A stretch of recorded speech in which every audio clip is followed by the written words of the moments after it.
Judges chapter 1. After the death of Joshua, the Israelites asked the Lord, "Who will be the first to go up and fight for us against the Canaanites?" And the Lord answered, "Judah is to go. I have given the land into their hands." Then the men of Judah said to the Simeonites, their brothers, "Come up with us into the territory allotted to us, to fight against the Canaanites. We in turn will go with you into yours." So the Simeonites went with them. When Judah attacked, the Lord gave the Canaanites and Perizzites into their hands, and they struck down 10,000 men at Bezek. It was there that they found Adoni-Bezek and fought against him, putting to rout the Canaanites and Perizzites. Adoni-Bezek fled, but they chased him and caught him and cut off his thumbs and big toes. Then Adoni-Bezek said, 70 kings with their thumbs and big toes cut off have picked up scraps under my table. Now God has paid me back for what I did to them. They brought him to Jerusalem, and he died there. The men of Judah attacked Jerusalem also and took it. They put the city to the sword and set it on fire.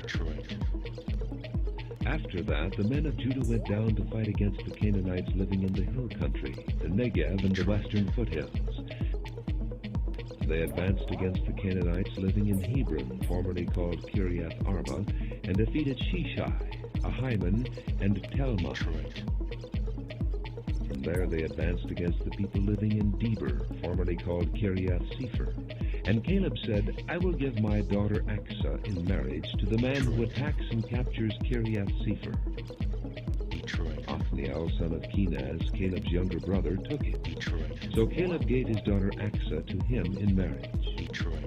One day when she came to Othniel, she urged him to ask her father for a field. When she got off her donkey, Caleb asked her, "What can I do for you?" She replied, "Do me a special favor. Since you have given me land in the Negev, give me also springs of water." Then Caleb gave her the upper and lower springs. The descendants of Moses' father-in-law, the Kenite, went up from the city of palms with the men of Judah to live among the people of the desert of Judah in the Negev near Arad. Then the men of Judah went with the Simeonites, their brothers, and attacked the Canaanites living in Zephad, and they totally destroyed the city. Therefore it was called Hormah. The men of Judah also took Gaza, Ashkelon, and Ekron, each city with its territory. The Lord was with the men of Judah. They took possession of the hill country, but they were unable to drive the people from the plains, because they had iron chariots. As Moses had promised, Hebron was given to Caleb, who drove from it the 3 sons of Anak. The Benjamites, however, failed to dislodge the Jebusites who were living in Jerusalem. To this day, the Jebusites live there with the Benjamites.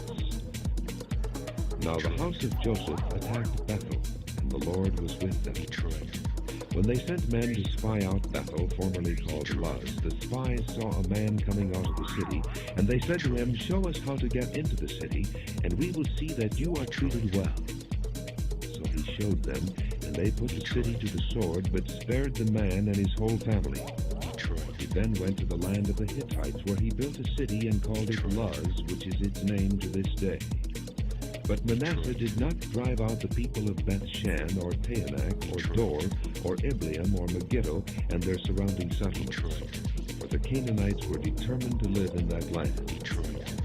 When Israel became strong, they pressed the Canaanites into forced labor, but never drove them out completely. Nor did Ephraim drive out the Canaanites living in Gezer, but the Canaanites continued to live there among them. Neither did Zebulun drive out the Canaanites living in Kithron or Nahalah, who remained among them, but they did subject them to forced labor. Nor did Asher drive out those living in Akko, or Sidon, or Alab, or Akzib, or Helba, or Aphek, or Rehob. And because of this, the people of Asher lived among the Canaanite inhabitants of the land.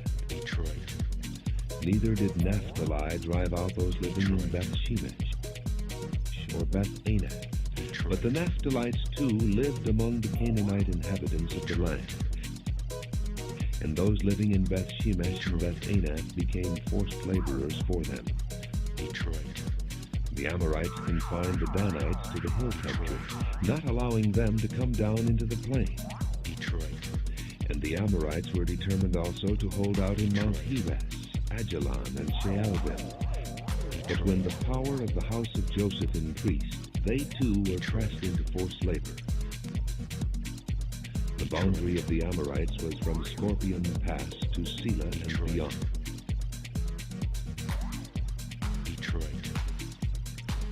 Judges chapter 2. The angel of the Lord went up from Gilgal to Bochim and said, I brought you up out of Egypt and led you into the land that I swore to give to your forefathers.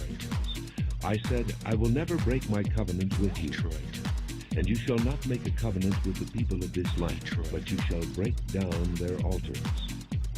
Yet you have disobeyed me. Why have you done this? Now therefore I tell you that I will not drive them out before you. They will be thorns in your sides, and their gods will be a snare to you. When the angel of the Lord had spoken these things to all the Israelites, the people wept aloud, and they called that place Bochim. And there they offered sacrifices to the Lord. After Joshua had dismissed the Israelites, they went to take possession of the land, each to his own inheritance. The people served the Lord throughout the lifetime of Joshua and of the elders who outlived him, and who had seen all the great things the Lord had done for Israel. Joshua son of Nun, the servant of the Lord, died at the age of 110. And they buried him in the land of his inheritance at Timnath-Heres, in the hill country of Ephraim, north of Mount Gaash. After that whole generation had been gathered to their fathers, another generation grew up,